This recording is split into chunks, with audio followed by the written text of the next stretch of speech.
જય માં મોગલ ફ્રેન્ડ્સ, કેમ છો બધા? મજામાં ને? તો આજે મારે શક્કરપારાનો ઓર્ડર હતો અને ઘણા લોકો મને પૂછતા હોય છે કે તમે શું શું બનાવો છો અને કેવી રીતે બનાવો છો. તો હું તમને બતાવું શક્કરપારા કેવી રીતે બનાવું છું. તો અહીંયા મેં પાણી ગરમ મૂકી દીધું છે અને તેમાં ખાંડ નાખી છે. અત્યારે ગેસ હાઈ ફ્લેમ ઉપર છે, થોડું ગરમ થઈ જાય પછી આપણે એને ધીમા ગેસે થવા દઈશું. તો ચલો આપણે મેંદાનો લોટ લઈ લઈએ. મેં મેંદાનો લોટ ઉત્તમનો લીધો છે. હું કોઈ પણ વસ્તુ બનાવું તો સારી ક્વોલિટીનું યુઝ કરું છું.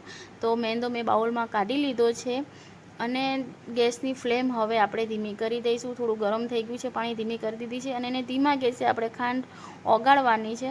તમારે પણ કંઈ નાસ્તો જોતો હોય તો તમે મને ઇન્સ્ટાગ્રામમાં ડીએમ કરી શકો છો યા તમે મને યુટ્યુબમાં પણ કરી શકો છો કોમેન્ટ.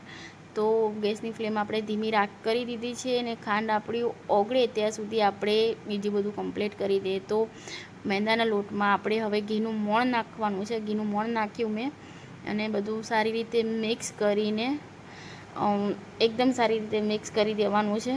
પછી આપણે થોડી વાર એને રેસ્ટ આપવાનું છે અને ચાસણી રહીને થોડી વાર આપણે ઠરવા દેવી પડશે. તો અત્યારે બધી કમ્પ્લીટ થઈ ગયું છે, ચાસણી બી ઠરી ગઈ છે. તો હવે ચાસણીને થોડું થોડું કરીને આપણે લોટમાં મિક્સ કરીશું અને મિક્સ કરીને સારી રીતે લોટ બાંધી દઈશું.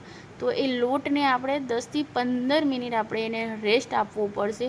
તો 15 મિનિટ રેસ્ટ આપી જો. રેસ્ટ આપ્યા પછી લોટ આપણે એકદમ ઇક્વલ થઈ જશે, સરસ થઈ જશે. એકદમ બહુ નોર્મલ રાખવાનો છે, બહુ ઢીલો બી નહીં, બહુ કડક બી નહીં. તો ચલો આપણે તેલ પણ મૂકી દઈએ.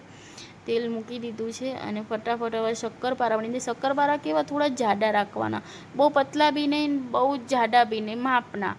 જે થોડા જાડા શક્કરપારા રાખશો ને તો તમારે પડવાળા બનશે અને એકદમ ક્રિસ્પી બનશે. તો જો આ મેં વણીને એવી રીતે રોટલો વણી દેવાનો છે. હવે એને કટ કરી દેવાનું છે અને કટ કરીને પહેલાં ધીમા ગેસે થોડું તળવા દેવાનું છે. જ્યારે શક્કરપારા થોડા તળીને ઉપર આવી જાય ને પછી થોડી ગેસની ફ્લેમ વધારવાની છે. ત્યાં સુધી આપણે એને ધીમા ગેસે થવા દેવાના છે.